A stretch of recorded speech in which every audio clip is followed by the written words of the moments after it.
What is up? This is DJ Loot. Welcome to Break Time with DJ Loot. I decided to take another break from mixes and beats to sit down with another great artist. One of my favorite artists out of Sacramento, JREDtheKING. He's a good pal too. I'm a great pal. How you doing? Do I talk to you or to the camera? Yeah, whoever. We'll do a little bit of both. A little bit of both. Hey, there's a little bit of kind of organic flow to this. Right. I have questions. We're going to chat about the answers that you have, and most of it's about you. I have some other stuff, maybe cool. Industry related, whatever. And I want you to know I'm not wearing the shades to be disrespectful or look cool. You know, the lights, since I got LASIK, kind of messes with my eyes a little bit. When was this? I had LASIK about over a year ago, about a year and a half ago. So the lights kind of mess with my eyes from time to time, so throw on the shades and we're good. Well, let's get into this. Let's get into it. Okay. Pause. So Odin, for those who don't know, he was a mythological god. He was a god of war. He was a god of battle, the god of poetry. And I just try to embody that because, you know, I heard a lot of talk. A lot of people out here were mad that I was calling myself the GOAT. And I was calling myself the greatest. So, you know, I heard all the chit chat. And I said, you know what, we're going to embody this. This album's going to be dark. We're going to embody that. And, you know, it's wartime. It's battle time. So, you know, I picked Odin and I just felt like that fit the album.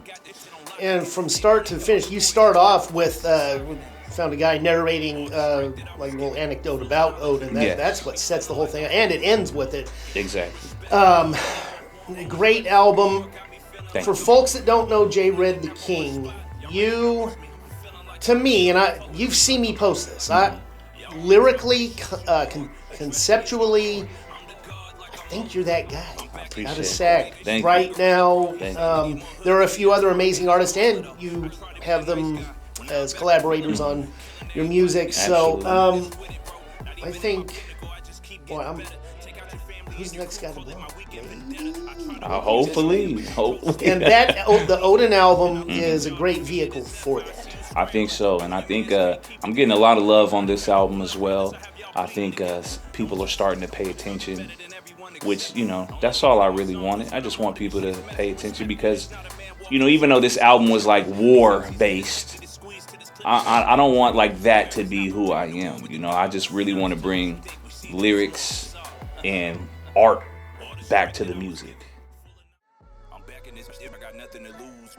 So I got my brother D Cannons. You know D Cannons, rapper out of Fairfield, probably one of the best rappers ever to do it. Also, I do agree. Our brother P Scorch, the same goes with him. You know, one of the best rappers to ever do it. And those two guys in particular are literally my brothers. You know, not literally, but literally.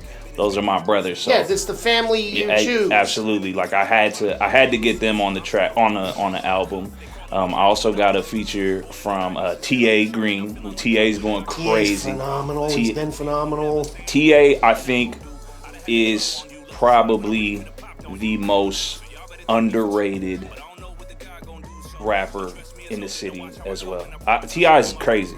All right, T.I. We're keeping that. Yeah. Hey, whatever. Not T.I. T.A. is insane. He's amazing. And when he hopped on my song, I just knew he was gonna go crazy. And I knew he was gonna go crazy. So I had to throw an extra verse on there. Because T.A., you're not gonna smoke me on my own. I had to stuff. Oh, sorry. This is gonna end up on cable TV. Oh, well, bleep that out. We gotta bleep that out. I will try to remember. Okay. No, but and I can say I can speak you up. It's not because you because you're sitting here, but that doesn't mean there are so many great artists. Yeah. But I think all attributes of what you're doing, the way you're approaching it, I just put you as probably just like a molecule above. Then you have like about 10 other folks, and you mentioned names. That. Just that. I also have on the album before we go on. I just wanted to shout out to. I have Henny Holyfield and Doe the Unknown. They both blessed me with verses as well. And yeah, man, I'm really a fan of all these people that I put on my album. So that's important because it's not there's putting somebody on because they sound good, or then there's paying for features, and but you found people that complimented the album, complimented the songs they were on. Well, you know what I think I do too that's different than a lot of people is when I want a feature from somebody, I look for a beat that fits that person. Of course. So, and I think a lot of people don't do that. A lot of people will have a song and then they'll just reach out and be like, hey, let's hop on the song together. But before I even write a song, I'm going to find a beat that fits who you are. Probably R&B, even though I can't really sing that great. I think I could hold a note though if I wanted to. I think I could hold a note. Let me kind of elaborate on the question. So yeah, let's say you had like phenomenal singing. So it would be R&B. It would be R&B 100%. I actually want to write R&B music for some. I want to challenge myself to write an R&B song first to see if I can do it for somebody, and then maybe let's do a whole album. That would be kind of cool. Well, see, writing is, let alone satisfying your artistic side, it's also money in it. Exactly. You can write a Grammy-winning, multi-platinum many times over hit. Yes, you're winning. That is the plan. I like R&B. Yeah, absolutely. Well, this isn't one of the things I was specifically going to ask, but who's one of your favorite R&B, let's say groups? Groups of all time. Yeah. R&B groups. Let's go 90s to now. Okay, 90s. Yeah, that current kind of R&B, like you're just name something. Yeah. Jeez, that's so... Well, I think my favorite 90s R&B group would have to be probably Boyz II Men. Love Boyz II Men. Well, they were the kind of the bar set of this is how we do it with the emerging, now kind of older, but 90s sound, the modern type of sound. Exactly. Yeah. So I'm a huge fan of them, and then you go a couple years later, Jagged Edge. I was gonna mention them. Yeah, I'm a huge Jagged Edge fan. But yeah, I think I love R&B more than I love rap music. Like especially in today's generation, I listen to more R&B music than I do rap music. It is crazy. Yes. If it's true, it's crazy. Yeah. Those are two of the biggest guys in just our lifetime of. I would those are like they're idols, and they're like they're sentimented, right? Is that the right word? In the like sentimentality with it. It's like you just turn on the radio and you're gonna within they're very 10 minutes you're gonna hear something. They're very important people within the culture. Yeah. And so I know there are allegations now. We gotta let the justice play its course. I hope it ain't true, And if it is true, I'm sure justice will be served. And it's interesting because so even with the R. Kelly thing too, I didn't bring him up because he's a few years ago thing, but people would be like asking Facebook, for instance, are you going to stop listening to his music? Well, it's kind of like the music's the music. Right. I don't know. I won't buy it. I'll maybe listen to anybody, unless it's like something just so absolutely horrible. Well, it's kind of horrible. It's hard, especially when it comes to R. Kelly. Like, what he did, absolutely horrible. Obviously, yeah. May he, spend the rest of his life in prison. Yeah. But it's hard to separate the art from the artist because, one of my favorite R&B songs is "Honey Love" by R. Kelly. That's hard to not listen to still. It's just so gray area. Yeah. And then, honestly, you shouldn't care what other people think, but if you're listening to it, someone's like, turn that off. But I'm kind of hypocritical too because, there's a rapper, I don't know if you're familiar with Tory Lanez, right? He shot Meg Thee Stallion, he's in jail for that right now. I refuse to listen to him for that. Yeah. And I was a fan of him too before, but Just know that I will still bump Big Pimpin' no matter what happens to Jay-Z. I hate to say this, but I don't believe the Jay-Z allegations whatsoever. That's the newest one. Yeah, I don't believe that. Let's let it kind of emerge and develop, and we'll see what's happening. Right. The next step, it feels to me like, I'm gonna say we're taking a step back, but not how you would think. I think we're like, it looks like we're going back to people really caring about lyrics again. That's what I feel like. I mentioned that on my radio show. Yeah. It like comes up in that conversation. I like that. I mean, you know, and it never went away, because you have like Drake, Kendrick, and Cole were the big three, right? And obviously, like their lyrics were, that's what they were. They were lyricists, right? But I just feel like it feels like the culture now, we're starting to care about the lyrics and the art again in the industry. That's what I think. That's where it started. Mm-hmm. It's kind of like, okay, now everybody said all the important stuff. Let's just say dumb stuff. Yeah, the SoundCloud, the mumble raps, yeah, stuff. Sorry.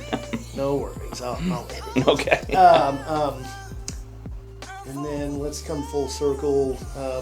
What do you think as far as the overall sound? Because like that's another thing that's, you've gone from sampling records, that familiar sound, to then people, now you're getting kind of synthesized kind of stuff, and then all the bloopy type, like minimal type of sounds, and the trap stuff, and this, and then people started, well, this was a few years ago, they started doing, adding in the, what's that? That Skrillex stuff, that really glitchy sounding technos, they started putting that into it. And now I'm starting to hear a lot of people do that 90s mob style stuff, putting that back in. Yeah, that sounds like that's coming back too. So that, as far as the beats and the It's music weird. portion. It's weird though, because it feels like it's the world. Like, I don't know if you even pay attention to the way people dress nowadays. I feel like the whole 90s era, I feel like it's coming back. What were those pants where the legs were this wide? The bell bottoms, right? No, those big, huge pants. What were that certain brand that was the? I don't remember the brand, but like that's what people are wearing now. You know, like my daughter's all into baggy jeans. That's what she wants to wear, and I just feel like that's what we're going back to, the 90s vibes. Well, I'm all for it. Me too. I really like the Me to Me song off of the Self-Reflection album, featuring Ashton Martin. Shout out to Ashton Martin. That song was me talking to my younger self, basically like telling my younger self, you're going to go through a lot of drama, you're going to go through a lot of hardships, but don't worry, because at the end of the day, when you get older, it's going to be, that molds you into being who you are today. And I would say that's probably my favorite song that I've done. It's still hard to listen to too. Like I put so much emotion into that song. That song's hard to listen to.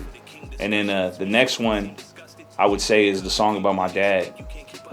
That song too, same thing. I put a lot of emotion in that. And honestly, I would have to say A Better Me. So 3 songs off of that last album. That was your most, just, you were digging into the foundation of you and hitting a lot of the bad stuff that maybe you were more on the bad or negative or sad end of things. Yeah, I feel like that was a big part of me as a person and as an artist, like evolving into who I am today. Like I did a lot of stupid things, and I felt like that album was like me trying to apologize to people and apologize to myself so I can grow and get to the next step. I wish everyone would do that. That theme, that self-reflection. If everyone did that, they would probably come out with better music. I think so. From that point on. I think so. Hey, who you know that's better than Red? Riddle me that. So I am on all social medias at JREDtheKIng. My music is available wherever you could stream music. Yeah, if you're looking for me outside, I'm usually inside. I don't really go out much.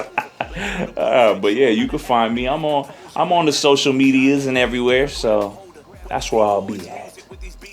What do you have coming up? What's the next project? So I have 2 projects in mind. I want to do, so like we talked about the self-reflection album, that was like therapy for me. I feel like Odin was like war for them. I want to do a album for the ladies, because I think I could tap into that, because I put out a couple, like what's the poetry song I did? Like Poetry, I think that's what it's called, right? Like Poetry. I think so. But that song, the girls like that. The women love that song, and that's what I want to do. I want to give one to the ladies. So I'm thinking about dropping an LL Cool J Red record, or an album, and call it LL Cool J Red. Yeah. Okay. Yeah.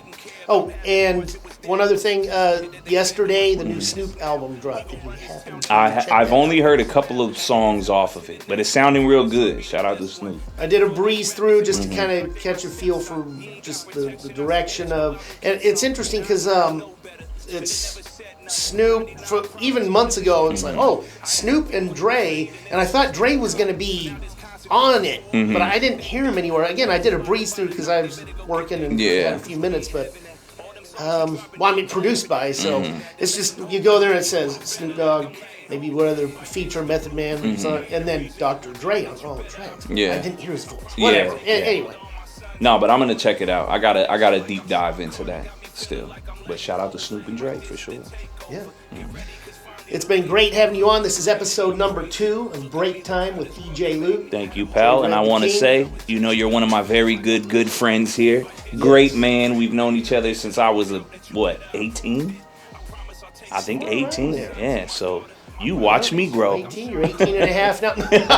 18 and a half with like 12-year-old kids. That makes no sense. But I wanted to say, you've done so much for me. And please keep this in. Don't edit this, okay? Oh, it's staying. All right? You've done so much for me and for a lot of people out here.